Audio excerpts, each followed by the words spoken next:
Mother Bear rescues unconscious girl on the road. What happened next? Put everyone in tears. Let us know where you're watching from. The morning mist clung to the winding mountain road like a ghostly shroud, transforming the familiar path into something otherworldly and mysterious. Tall pines stood sentinel on either side, their silhouettes barely visible through the dense fog that had settled overnight. The only sounds breaking the eerie silence were the occasional calls of distant birds awakening to a new day, and the soft rustle of leaves as a gentle breeze whispered through the forest. It was in this secluded stretch of wilderness that Olivia Bennet lay motionless on the gravel shoulder of the road. Her chestnut hair was matted with blood from a wound at her temple, and her hiking clothes were torn and soiled. Just hours earlier, the 19-year-old had been making her way back from a solo photography expedition in the mountains when disaster struck. Now she lay unconscious, her camera crushed beside her, its memory card containing breathtaking landscape shots that might never be seen. Olivia's chest rose and fell with shallow, labored breaths. The fall from the ridge above had broken several ribs and left her with internal injuries that threatened her life with each passing minute. Her skin had taken on an alarming pallor, and her lips were beginning to turn a faint shade of blue. Time was running against her on this seldom-traveled road where help might not arrive for hours or days. The soft crunch of leaves announced a new presence on the scene. From between the mist-shrouded trees emerged a large brown bear, her powerful muscles rippling beneath her thick coat as she cautiously approached the road. This was Sierra, a mother bear known to the local rangers for her unusual tolerance of humans who kept their distance. Behind her, though not visible from the road, 2 cubs waited in the safety of the dense underbrush, instructed through instinct and maternal guidance to remain hidden. Sierra's sensitive nose twitched as she detected the unmistakable scent of human blood.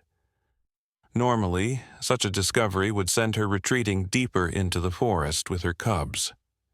Wild animals, especially mothers with young, typically avoid human interaction at all costs. Yet, something about this situation caused Sierra to pause. Perhaps it was instinct that transcended species boundaries, or maybe it was simple curiosity, but the bear did not flee. Instead, Sierra approached the still form of Olivia with measured steps. Her massive head lowered to sniff at the girl's face, her warm breath causing Olivia's eyelashes to flutter ever so slightly, the only movement her body could manage.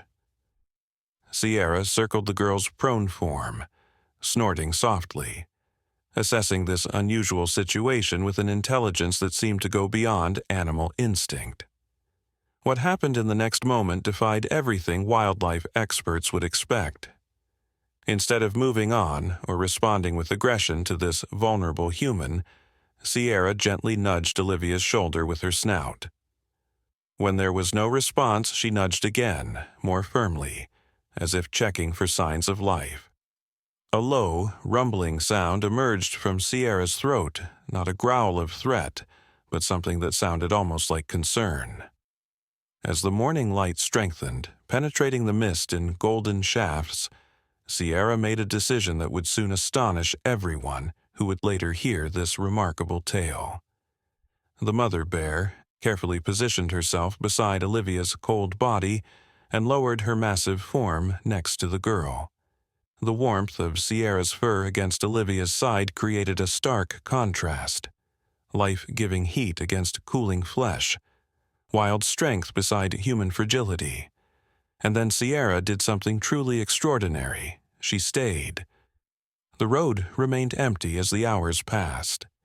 Sierra occasionally rose to check on her cubs with soft vocalizations that carried through the trees, but she always returned to Olivia's side.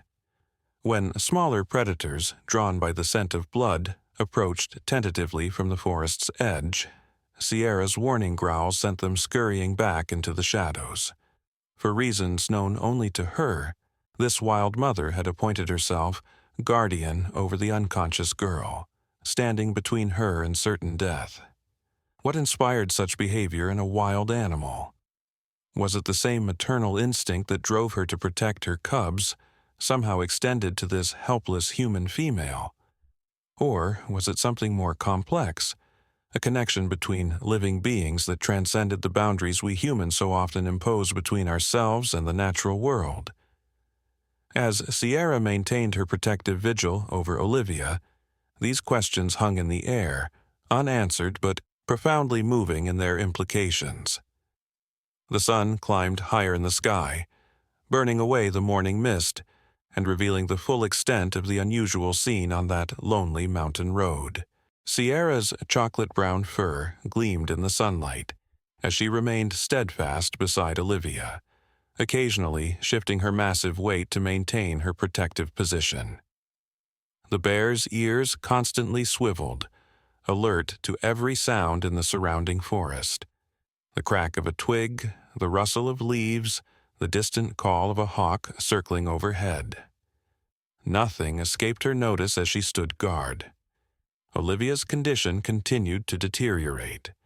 Her breathing grew more shallow with each passing hour, and a worrying bluish tinge spread across her fingertips. Without medical intervention soon, the young woman's chances of survival would slip away entirely. Unaware of her predicament or her unlikely guardian, Olivia remained trapped in unconsciousness, her mind full of fragmented dreams and memories. In her last conscious moments before the fall, Olivia had been capturing the perfect sunrise shot, a magnificent vista of mountains bathed in golden light.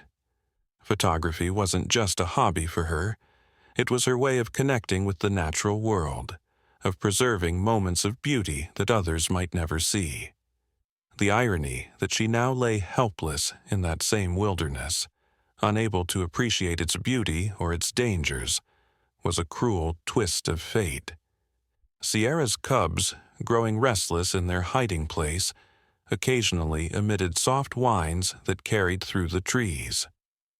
Each time, Sierra would respond with a low, rumbling call that seemed to reassure them.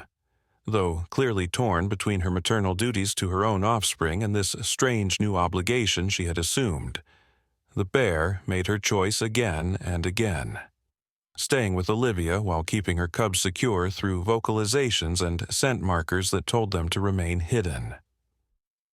Just before noon, the bear's sensitive ears detected a new sound, the distant hum of an approaching vehicle. Sierra tensed, her instincts screaming at her to flee into the forest, to return to her cubs and the safety of the wilderness. Yet something kept her rooted to the spot, her huge body still protectively curved around Olivia's motionless form.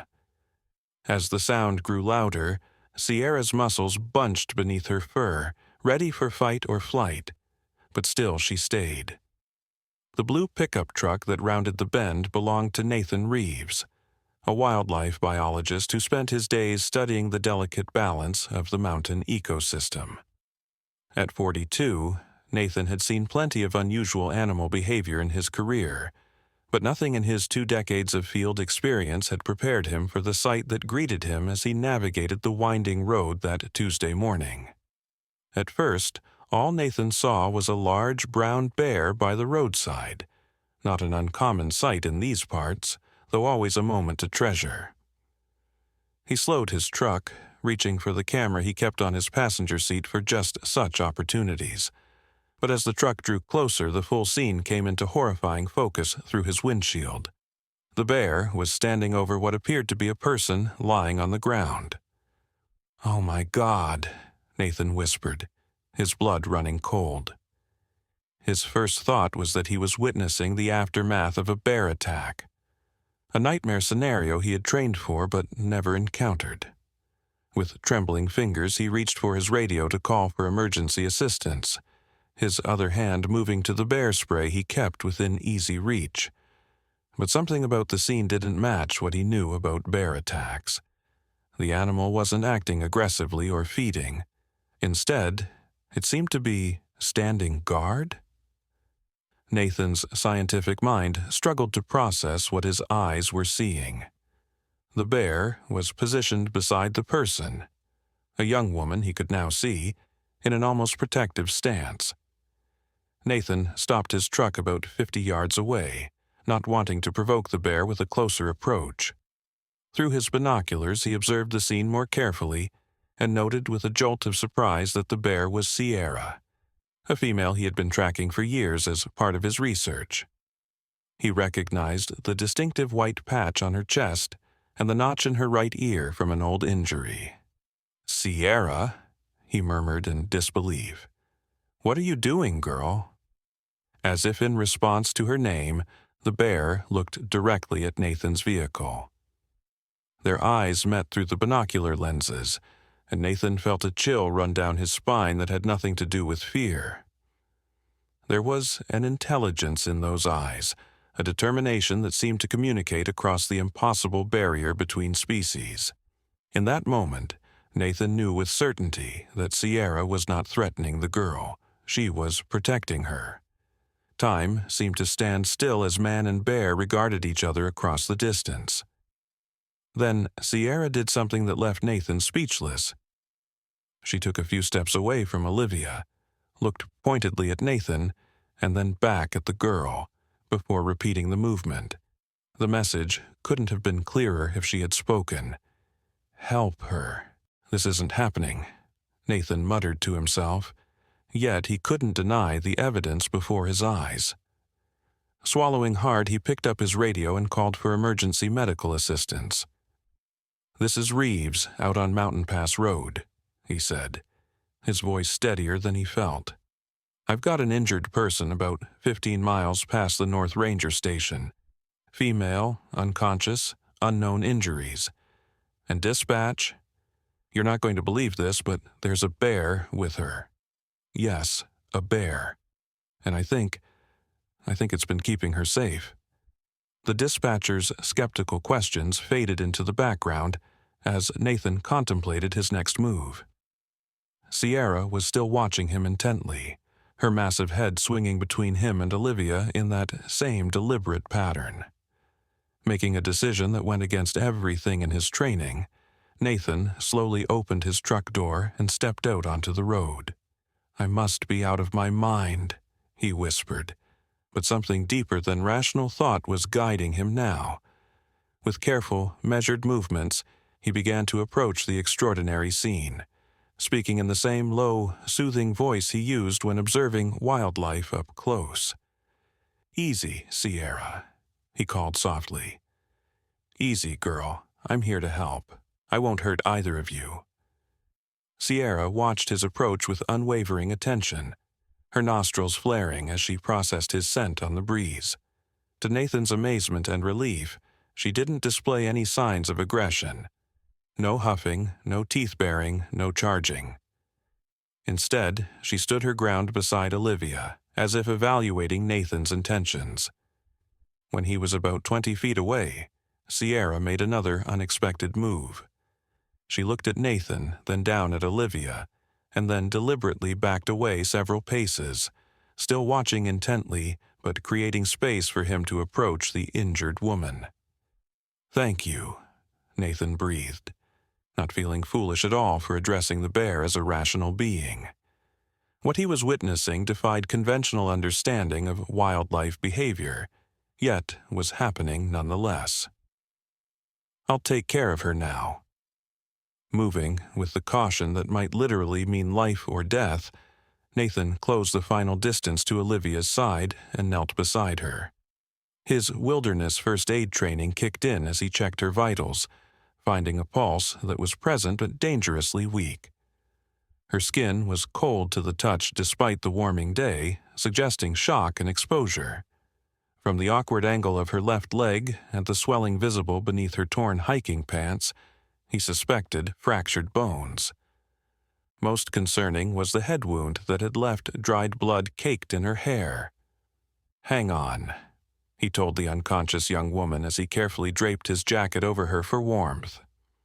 "Help is coming. You've had one hell of a guardian angel watching over you."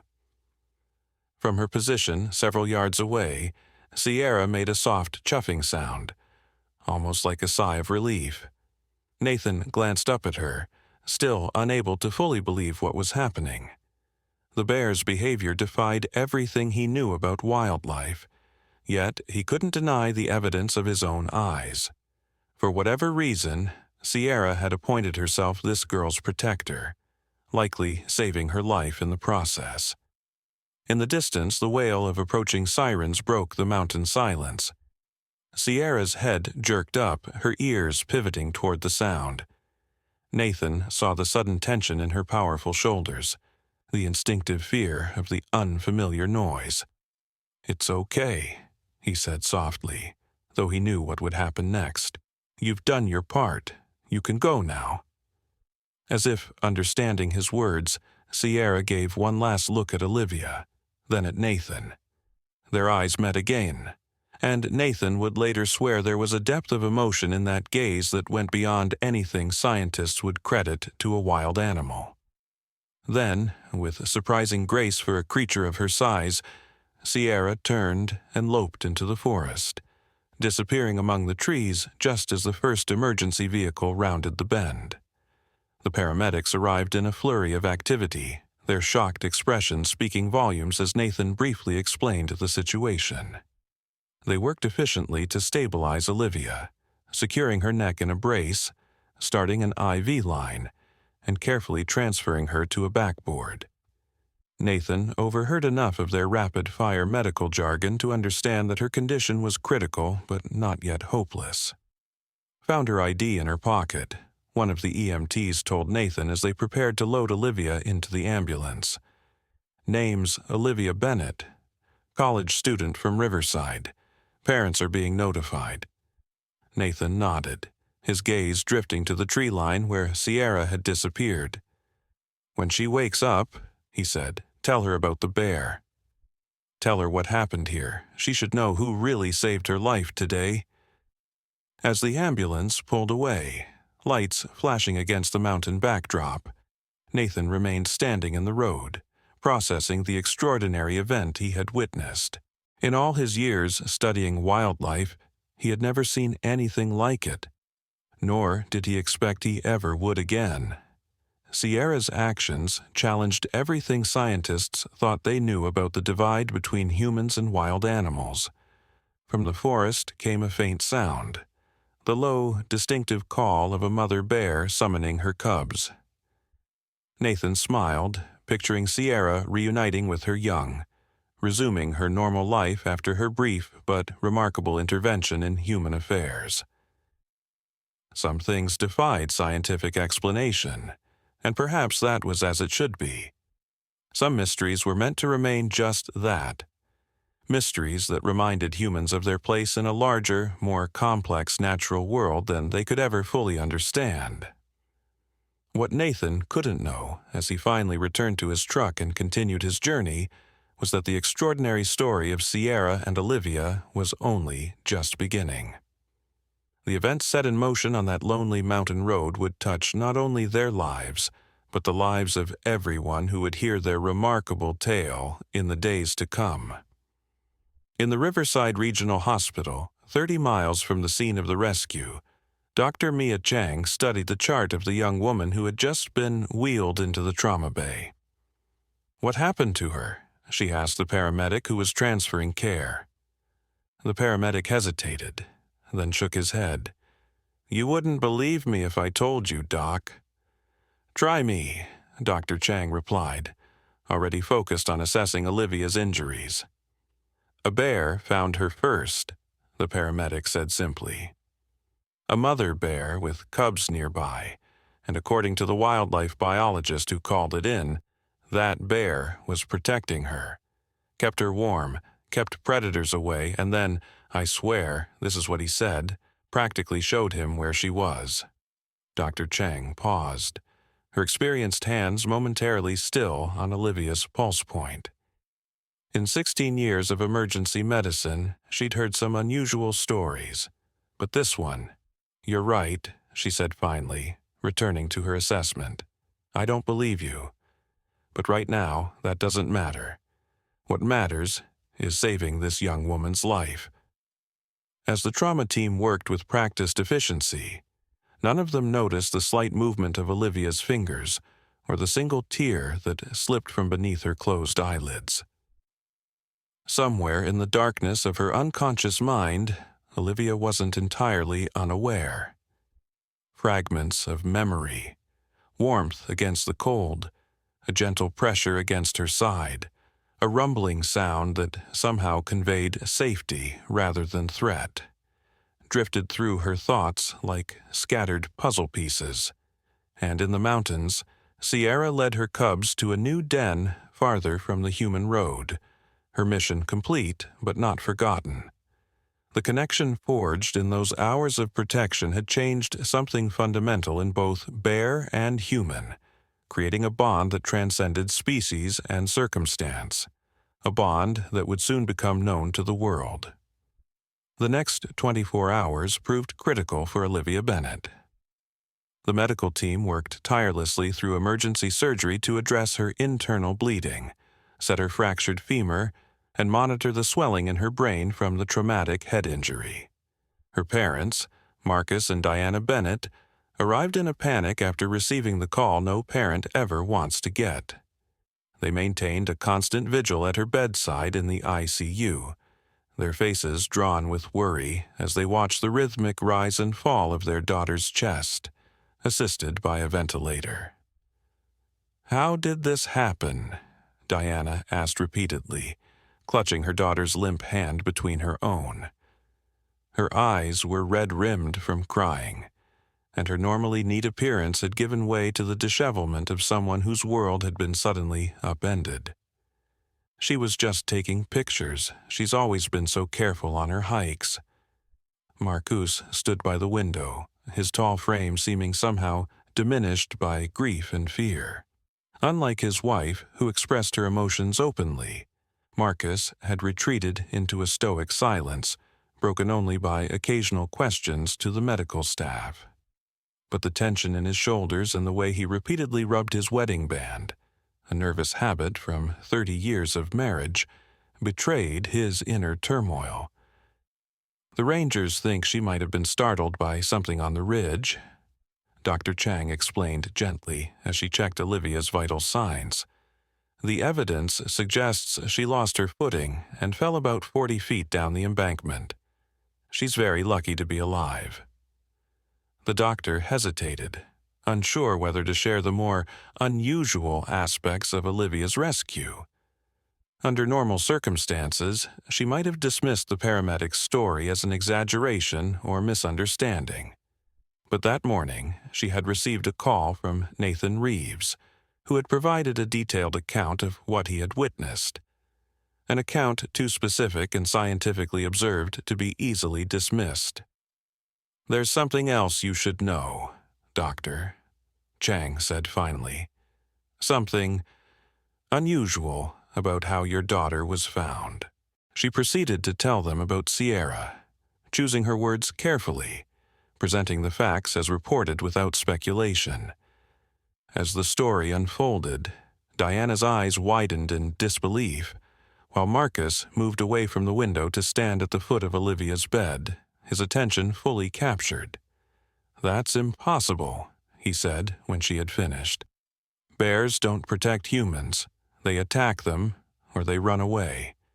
That's what all the wilderness safety guides say. I'm just telling you what was reported by a respected wildlife biologist who was there," Dr. Chang replied. "Mr. Reeves has studied the bear population in those mountains for years. He knows what he saw." Diana's gaze had not left her daughter's face during this exchange. Now she spoke softly, almost to herself. "Maybe it's not so impossible. Olivia has always had a way with animals, even as a little girl." Her voice trailed off as she gently brushed a strand of hair from her daughter's forehead, careful to avoid the bandages. Before anyone could respond, a soft knock at the door announced the arrival of a nurse with the evening medication. As she administered the drugs through Olivia's IV, she mentioned casually, "The story's already getting out, you know, about the bear." One of the paramedics told his brother, who works for the local news. They called the hospital for confirmation about an hour ago. Dr. Chang frowned. We didn't confirm anything. No, but they ran with it anyway, the nurse replied. It's already on their website. Mother Bear guards injured hiker until rescue arrives. They're calling it a miracle. Marcus made a dismissive sound. Sensationalism. They'll print anything for clicks these days. But Diana seemed less certain. As the medical staff left the room, she leaned close to her unconscious daughter and whispered, "Did a bear really save you, Liv? Did she keep you safe until help came?" In the dim light of the ICU room, there was no response except the steady beeping of the heart monitor. Yet, somewhere deep in Olivia's mind, beyond the reach of drugs and damage, something stirred at her mother's words.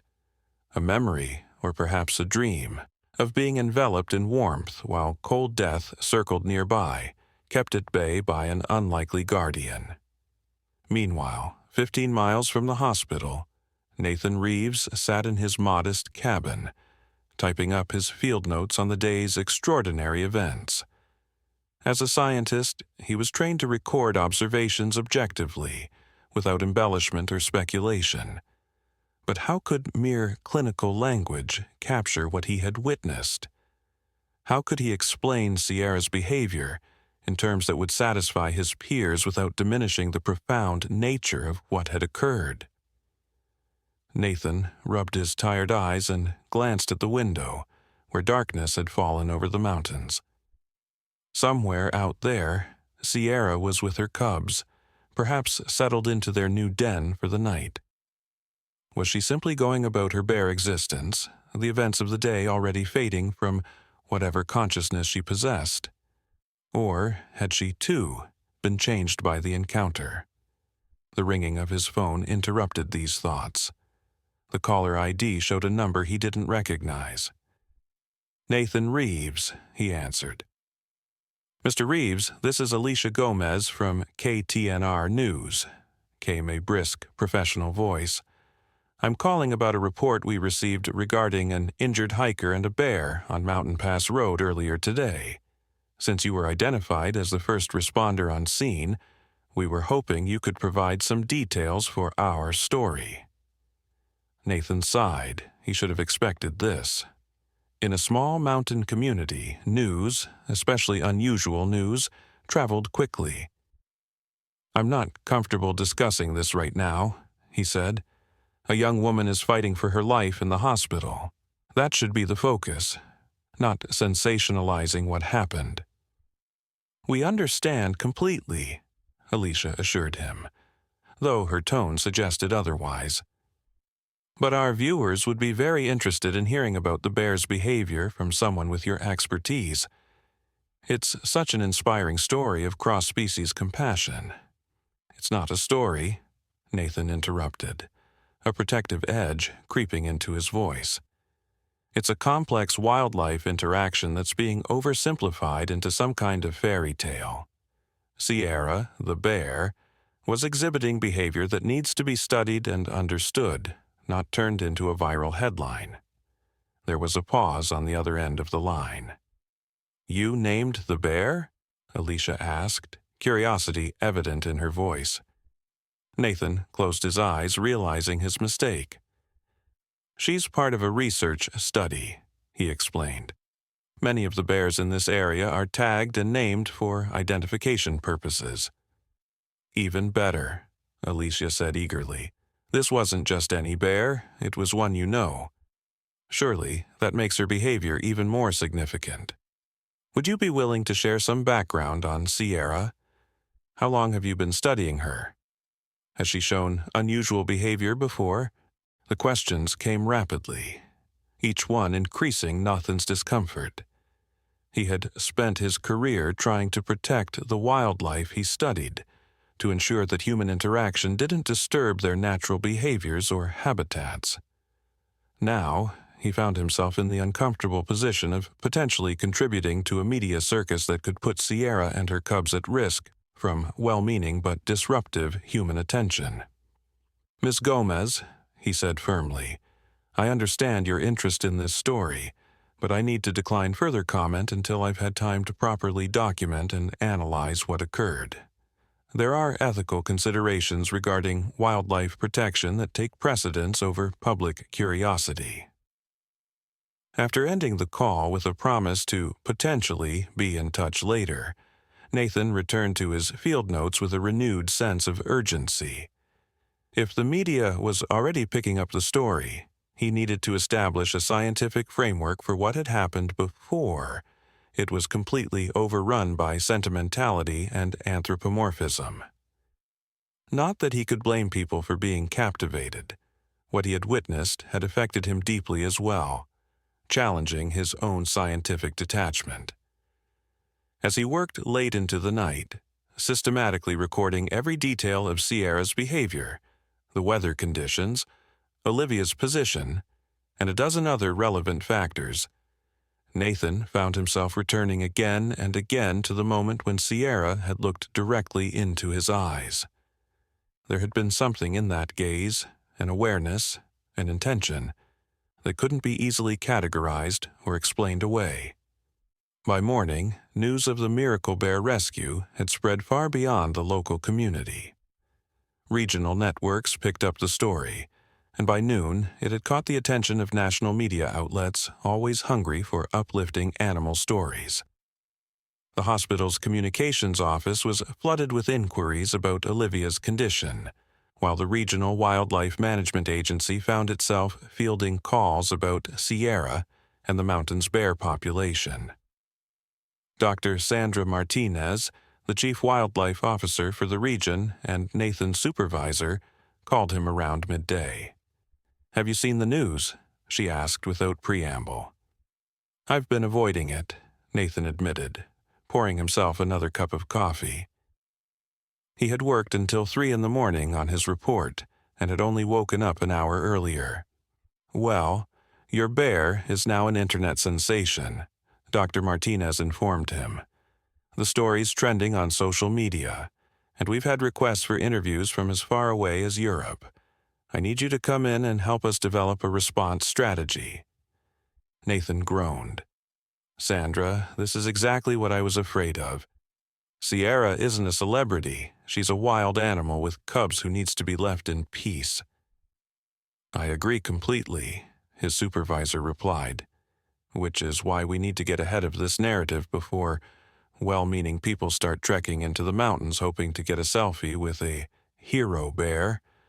You're the expert on this particular animal and the one who witnessed the interaction. We need you." Reluctantly, Nathan agreed to come to the office. Before leaving, he checked the local news website and was dismayed to see that the story had already evolved beyond recognition. "Mother Bear adopts human cub in miraculous mountain rescue," screamed the headline, accompanied by a stock photo of a bear that wasn't even the same species as Sierra. The article itself was a masterpiece of speculation presented as fact, describing how the bear had cradled the injured hiker and fought off other predators. Details that Nathan had never reported because they hadn't happened, at least not in the dramatic fashion described. Even worse, the article included a rough location of where Olivia had been found, information that could potentially lead curious onlookers directly to Sierra's territory. "This is a disaster," Nathan muttered, grabbing his keys. He needed to correct the record before Sierra became a victim of her own unusual behavior. At Riverside Regional Hospital, the media attention was creating its own complications. Hospital security had to be increased after several journalists attempted to sneak past the reception desk to reach Olivia's room. The Bennetts, overwhelmed by the sudden spotlight on their family's crisis, had stopped answering calls from unknown numbers. Inside the ICU, however, none of this mattered. The only significant development was medical. During the night, Olivia had shown signs of increased brain activity.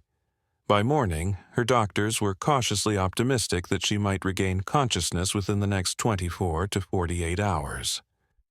"The intracranial pressure has decreased," Dr. Chang explained to Marcus and Diana during morning rounds. Her latest CT scan shows the swelling is beginning to subside. These are all positive signs. Diana, who had spent the night in an uncomfortable chair by her daughter's bedside, looked up with reddened eyes. Will she be the same when she wakes up? Will there be brain damage? Dr. Chang's expression was compassionate but honest. We won't know the full extent of the neurological impact until she regains consciousness. But Olivia is young and was in excellent physical condition before the accident. Those factors work strongly in her favor. As the doctor continued her examination, Diana turned to her husband. "I've been thinking about the bear all night," she said quietly. "I keep wondering, what if it's true? What if that animal really did protect our daughter?" Marcus, who had stepped out earlier to shower and change at their hotel, looked more composed than the previous day, though the worry lines around his eyes had deepened. "We have no way of knowing what really happened out there," he said gently. "The important thing is that Olivia was found and she's receiving care." "But if it is true," Diana persisted, "if that bear somehow knew to help her, doesn't that mean something important about how we see the world, about the connections between living things?" Her voice took on an almost pleading quality, as if finding meaning in the circumstances of her daughter's rescue might somehow make the whole traumatic experience more bearable. Before Marcus could respond, a soft sound from the bed drew their attention. Olivia's fingers had moved, curling slightly against the sheet. Dr. Chang immediately moved closer, checking the monitors before leaning down to speak to her patient. "Olivia, can you hear me? If you can hear my voice, try to squeeze my hand." There was no immediate response, but then, faintly, almost imperceptibly, Olivia's fingers tightened around the doctor's. Diana gasped, tears springing to her eyes. "That's excellent, Olivia," Dr. Chang said encouragingly. "You're doing great. Take your time." For several tense minutes they watched as Olivia seemed to struggle toward consciousness. Her eyelids fluttered, her breathing pattern changed, and small movements animated her previously still features. Then, with what appeared to be enormous effort, she opened her eyes, just slightly at first, then blinking against the light. "Olivia!" Diana cried softly, moving to the edge of the bed to enter her daughter's field of vision. "Sweetheart, we're here. Mom and Dad are right here with you." Olivia's gaze, unfocused at first, gradually settled on her mother's face. Her lips moved, but no sound emerged. Dr. Chang quickly offered her ice chips to moisten her parched mouth and explained that the ventilator had only been removed that morning, so her throat would be sore from the intubation. After moistening her lips, Olivia tried again. "Mom?" she whispered, her voice barely audible. "Yes, baby, I'm here," Diana assured her, gently squeezing her hand. "Dad's here too. You're in the hospital, but you're going to be okay." Olivia's brow furrowed slightly, as if she were trying to piece together fragmented memories. "I fell," she said after a moment, each word clearly an effort. "The ridge. I was trying to get a better angle for the sunrise." "That's right," Marcus confirmed, moving to stand beside his wife. "You had an accident while hiking, but you were found in time, and the doctors have taken good care of you." Olivia's next question took them all by surprise. "The bear," she said, her voice strengthening slightly with urgency. "Where's the bear?" Diana and Marcus exchanged startled glances. Dr. Chang leaned in, her professional curiosity piqued. "What do you remember about a bear, Olivia?" she asked carefully. Olivia's eyes closed briefly, as if the effort of recollection was exhausting.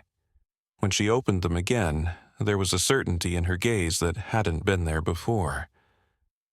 "She protected me," Olivia said. I could feel her next to me. Warm. She kept me warm when I was so cold, and she made noises, like she was talking to me. Her voice trailed off, and for a moment Dr. Chang wondered if she might be slipping back into unconsciousness. But Olivia was merely gathering strength for what she needed to say next.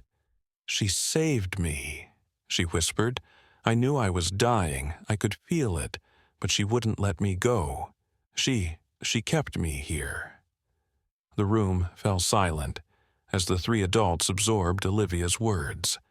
Dr. Chang's scientific mind immediately began formulating rational explanations. Dreams during unconsciousness, the power of suggestion from overhearing conversations while semi-conscious, the mind's attempt to make sense of sensory input during periods of reduced awareness. But looking at Olivia's face, the absolute conviction in her expression despite her weakened state, Dr. Chang found herself reluctant to dismiss the young woman's experience so easily. Whether Sierra had acted out of some cross-species empathy or simply unusual instinct, the bear had indeed kept Olivia alive until help arrived. That much was objectively true. You should rest now, the doctor said gently. We can talk more when you're stronger.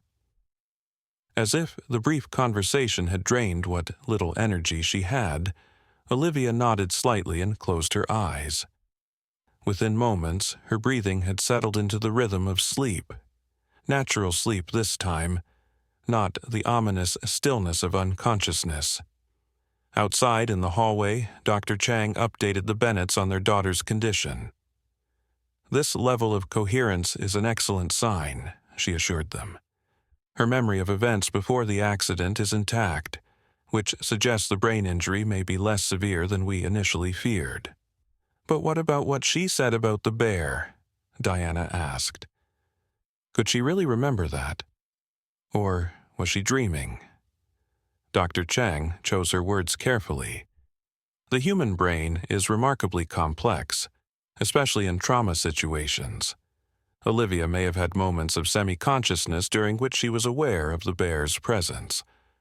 Or her mind might be creating a narrative to fill gaps in her memory. She paused, then added, Either way, I would encourage you not to contradict these memories. They're clearly important to her, and challenging them could cause unnecessary stress during her recovery. As the Bennetts returned to their daughter's room, Dr. Chang made a note in Olivia's chart about her apparent memories of the bear. Whatever the neurological explanation, the young woman's conviction was a fascinating aspect of the case, one that the doctor suspected would continue to unfold in unexpected ways as Olivia recovered. Meanwhile, at the Regional Wildlife Management Headquarters, Nathan found himself in a conference room surrounded by officials from various agencies, all trying to develop a strategy for handling the media frenzy and protecting Sierra and her habitat. We need to establish a no-entry zone around the area where the incident occurred, Nathan argued, pointing to a map spread out on the table. At least through the end of the cub's first year. The last thing Sierra needs is to be habituated to human presence, especially now that she has young to protect. The public has a right to access public lands, countered a representative from the tourism board, a middle-aged man in a suit that seemed out of place among the more casual attire of the wildlife officials. This story could bring significant revenue to local businesses. We're already getting calls about bear-watching tours. Nathan struggled to keep his temper in check. This isn't about tourism opportunities. It's about protecting a wild animal that the media has turned into a celebrity without her consent. Sierra exhibited unusual behavior once, under specific circumstances. That doesn't mean she's suddenly tame, or that she won't react defensively if dozens of people start invading her territory with cameras. Dr. Martinez intervened before the discussion could become more heated. We all understand the economic importance of tourism, she said diplomatically, but Nathan raises valid concerns about both human safety and wildlife protection. I propose a compromise. Designated viewing areas at a safe distance, with educational materials about bear behavior and the importance of maintaining appropriate boundaries. The discussion continued for hours, with Nathan growing increasingly frustrated by the commodification of what he had witnessed. By the time a tentative plan had been agreed upon, one that included restricted zones, guided educational tours in adjacent areas, and a public information campaign about responsible wildlife interaction, he felt emotionally drained.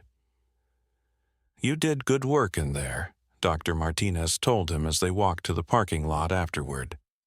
"I know it's not the complete protection you wanted for Sierra, but it's better than what might have happened without your advocacy." Nathan nodded wearily. "I just hope it's enough. The last thing I want is for Sierra to be harassed to the point where she feels threatened and reacts aggressively.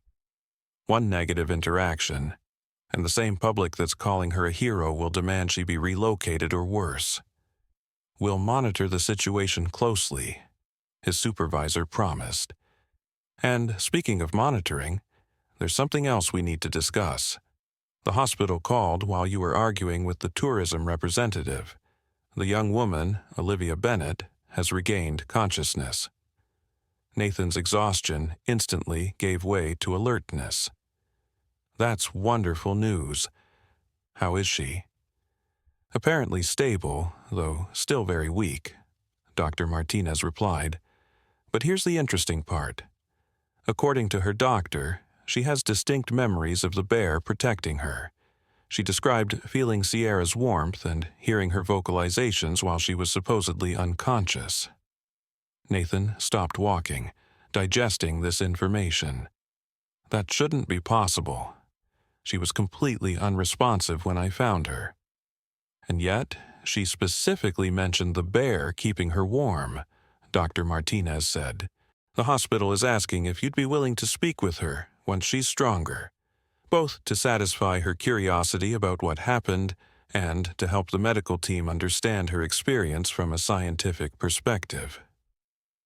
Nathan hesitated. His instinct was to keep his distance, to avoid becoming further entangled in a situation that had already spiraled beyond his control. But his scientific curiosity was piqued by Olivia's reported memories, and he couldn't deny a certain sense of connection to the young woman whose life had intersected so unusually with his research subject. "I'll think about it," he said finally, "but not until Sierra and her cubs are secure. That's my priority right now." As Nathan drove back to his cabin that evening, his mind was filled with competing concerns. Sierra's safety, Olivia's recovery, the integrity of his research, and the broader implications of what he had witnessed. He had entered the field of wildlife biology to understand the complex relationships between animals and their environments. Now he found himself confronting questions that went beyond the scope of his scientific training. Questions about consciousness, interspecies connection, and the thin line between instinct and something that looked remarkably like compassion. In the fading light of dusk, he pulled his truck to the side of the road near where he had found Olivia 2 days earlier. The scene was quiet now, with only the gentle rustle of pine needles in the breeze to break the silence. Nathan stepped out of his vehicle and stood for a moment, surveying the wilderness that stretched before him. "What were you thinking, Sierra?" he asked softly, his words carried away by the mountain wind. "What did you see in her that made you stay?" There was no answer from the darkening forest, only the distant call of an owl beginning its nightly hunt. Nathan knew that anthropomorphizing wildlife was the cardinal sin of his profession. Sierra was a bear, not a conscious actor with human-like motivations. Her behavior, however unusual, would have a biological explanation rooted in evolution and instinct. And yet, standing in the growing darkness, remembering the intelligence in Sierra's gaze as she had deliberately created space for him to approach Olivia, Nathan found himself wondering if perhaps the line between human and animal consciousness wasn't quite as clear-cut as his textbooks had taught. With this unsettling thought, he returned to his truck and continued home, unaware that his encounter with Sierra and Olivia had set in motion events that would challenge not only his own understanding of wildlife behavior, but the assumptions of the scientific community and the public at large about the complex emotional lives of animals, and the possibility of authentic connection across the species divide. 3 weeks later, Olivia Bennett sat in a wheelchair on the hospital's rooftop garden, breathing in the fresh mountain air for the first time since her accident. Her recovery had progressed steadily, the head injury healing without permanent damage, her broken bones set and beginning the long process of mending. Though still weak and requiring assistance to move, she had regained enough strength to venture outside for short periods under her mother's watchful eye. "Do you want the sun or shade?" Diana asked, positioning the wheelchair near a flowering planter where bees hummed lazily among the blossoms. "Sun, please," Olivia replied, tilting her face upward to feel the warmth on her skin. "I've had enough of fluorescent lights to last a lifetime." As Diana arranged a light blanket over her daughter's legs, Olivia gazed out at the distant mountains visible from the hospital roof. Somewhere out there, Sierra was going about her bear life, perhaps teaching her cubs to fish in a mountain stream or leading them through berry patches ripening in the summer heat. The thought brought a smile to Olivia's face. "You're thinking about her again, aren't you?" Diana asked, recognizing the expression that had become familiar over the past weeks. Olivia nodded. "I can't help it. The more I remember, the more certain I am about what happened." She hesitated, then added, "Nathan's coming today." Dr. Chang finally convinced him it was okay to visit. Diana sat on a nearby bench, studying her daughter with a mixture of concern and wonder. In the weeks since Olivia had regained consciousness, her memories of the bear had not faded as the doctors had predicted they might. Instead, they had become more detailed, more vivid, remembrances of warmth against the cold, of a rhythmic breathing beside her that somehow communicated safety, of moments when she had been certain she was slipping away only to be drawn back by a rumbling sound that seemed to say, "Stay." The medical staff had various explanations: confabulation, dream state construction, the brain's attempt to make sense of sensory input during semi-consciousness, but none of these explanations satisfied Olivia, who maintained with quiet certainty that Sierra had not only protected her physically, but had somehow kept her spirit tethered when it might have drifted beyond recall. "Mom," Olivia said suddenly, breaking the comfortable silence that had fallen between them, "do you think there are connections we don't understand? Between all living things, I mean. Not just people with people, or animals with animals, but across those boundaries we think are so solid." Diana considered the question thoughtfully. Before Olivia's accident, she might have dismissed such an idea as youthful romanticism or New Age philosophy. But the events of the past month had shaken her firmly held beliefs about the world and its workings. "I think," she said carefully, "that there's more mystery in the world than we've allowed for in our modern understanding. Maybe what happened between you and Sierra is part of that mystery, something we can witness but not fully explain."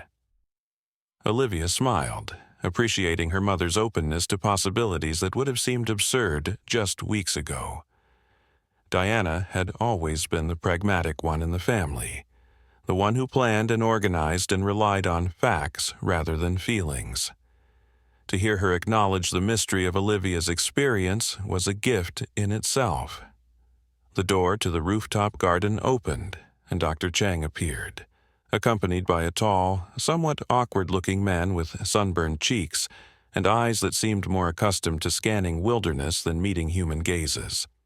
He carried a small satchel and wore hiking boots despite his otherwise professional attire of khakis and a button-down shirt. "Olivia, Mrs. Bennett," Dr. Chang said. This is Nathan Reeves, the wildlife biologist I mentioned. Nathan stepped forward with a hesitant smile. "It's good to see you, conscious," he said to Olivia, then winced at his own awkwardness. "I mean, I'm very glad you're recovering." Olivia laughed, a sound that still carried traces of weakness but was filled with genuine warmth. "Thank you for finding me," she said simply, "and for trusting what you saw instead of what you expected to see." Something in her words seemed to touch Nathan deeply. He nodded, the professional distance he had planned to maintain already crumbling in the face of Olivia's direct acknowledgement of what had passed between them through Sierra. "I brought something for you," he said, reaching into his satchel. "I thought you might want to see her, to know that she's doing well." From the bag, he withdrew a set of photographs, which he handed to Olivia with careful movements, mindful of her still healing injuries. She accepted them eagerly, Diana moving to look over her shoulder as she examined the first image. It showed Sierra in a sunlit clearing, her two cubs playing nearby while she kept watchful guard. The photograph had been taken with a telephoto lens from a safe distance, capturing a moment of natural bear behavior undisturbed by human presence. Sierra looked powerful and at peace, her cubs tumbling over each other in what appeared to be a play fight. "They're beautiful," Olivia whispered, gently touching the image with her fingertips. "She's beautiful." "Those were taken last week," Nathan explained. "We've established a protected zone around her territory to minimize human contact while the cubs are young. So far, she's showing completely normal maternal behavior, protective but not aggressive unless approached too closely." Olivia moved to the next photograph, which showed Sierra standing on her hind legs beside a pine tree, sniffing the air. Even in this still image, there was an unmistakable intelligence in her posture, an awareness that seemed to radiate from her dark eyes. "Have you figured it out yet?" Olivia asked, looking up at Nathan. "Why she did what she did?" Nathan shook his head, his expression a mixture of scientific caution and reluctant wonder. "Officially? We're documenting it as an anomalous protective response, possibly triggered by your unconscious state resembling that of a vulnerable cub." He hesitated, then added more quietly, "Unofficially? I don't think we'll ever fully understand what happened that day. Some things might be beyond our current scientific framework." Dr. Chang, who had been listening to this exchange with professional interest, now spoke up. "Nathan has agreed to collaborate with our neuroscience department on a paper about your case, Olivia. With your permission, of course. The intersection of trauma, consciousness, and interspecies interaction presents some fascinating questions for both medical and wildlife research." Olivia nodded her agreement, though her attention remained on the photographs. The final image in the stack was different from the others. Not a recent picture, but one taken on the day of her rescue. It showed Sierra standing at the forest's edge, watching as the ambulance departed. The bear's posture conveyed an uncanny sense of vigilance, of seeing through to completion some task only she understood. "I've dreamed about her," Olivia said softly, "almost every night since I woke up. But they don't feel like regular dreams. They feel like conversations, somehow, like she's still watching over me."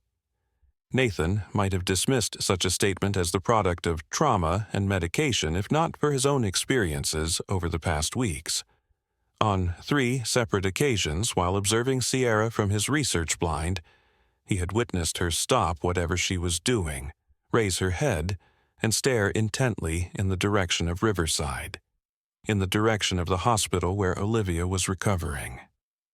Each time, the behavior had lasted for several minutes before Sierra resumed her normal activities, leaving Nathan with a sense of witnessing something he could document but not explain. "Keep the photos," he said, nodding toward the images in Olivia's hands. "I have digital copies." "Thank you," she replied, carefully tucking them into the pocket of her robe. "Not just for these, but for believing me. I know how crazy it sounds, that I could be aware of her presence when I was supposedly unconscious, that we could have connected somehow. 6 weeks ago I would have called it impossible," Nathan admitted. "Now? I'm learning that the world might be more extraordinary than my textbooks prepared me for." As their conversation continued, moving from Sierra's behavior to Olivia's memories and plans for her future recovery, a gentle summer rain began to fall. Dr. Chang suggested they move indoors, but Olivia asked to stay a moment longer, finding comfort in the cool droplets on her skin after so many days confined within sterile hospital walls. Diana and Dr. Chang stepped back toward the doorway, leaving Olivia and Nathan sitting in the light rainfall, two people forever changed by an encounter that defied conventional understanding. "Will you tell me if you see her again?" Olivia asked suddenly. "Sierra, I mean. Will you let me know how she's doing?" Nathan nodded. "Of course. And when you're stronger, if you want, I could take you to one of the observation points.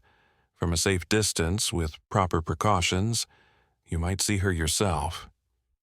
The hope that bloomed on Olivia's face at these words was like sunrise breaking through clouds. "I'd like that," she said simply. "I need to thank her somehow, for choosing to stay when she could have left, for seeing something in me worth protecting." The rain fell more steadily now, but neither of them moved to seek shelter. There was something cleansing in it, something that seemed to wash away the boundaries between the world as they had known it before, and the world as they now understood it could be. A world where a mother bear might choose compassion over fear, where consciousness might flow between species, where the line between human and animal was perhaps not a line at all, but a permeable membrane through which connection could pass. In the mountains miles away, Sierra paused in her foraging, raising her head as if listening to some distant call. Her cubs continued to dig playfully for insects nearby, but the mother bear remained still, her gaze turned toward the place where humans dwelled.